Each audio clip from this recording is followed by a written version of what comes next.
আমেরিকার অস্ত্র দিয়ে মুসলমানের বুকে নির্বিচারে গুলি চালানো হচ্ছে। এই অবস্থা চলতে পারে না।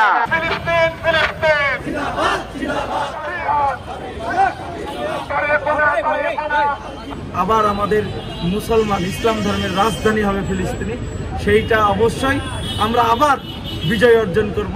ইসরায়েলি যে বাহিনীরা যে হামলা করছে আমরা তীব্র নিন্দা এবং প্রতিবাদ জানাচ্ছি। রাজশাহী বিশ্ববিদ্যালয় ছাত্রদল এই বর্বরচিত হত্যাকাণ্ডের প্রতিবাদ জানানোর জন্য মুখে কালো কাপড় বেঁধে বিশ্ববিদ্যালয়ের প্রধান ফটকের সামনে আজকে প্রতিবাদী অবস্থান কর্মসূচি গ্রহণ করেছে।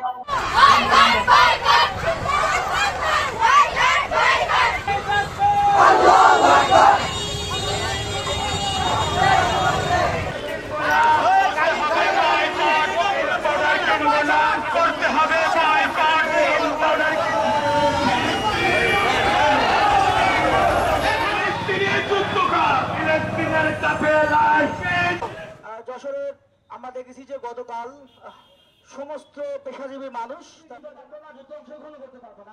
আমরা বাংলাদেশের প্রতিবাদী এবং আমেরিকা চাই শিশুদের হত্যা করে, নারীদের হত্যা করে।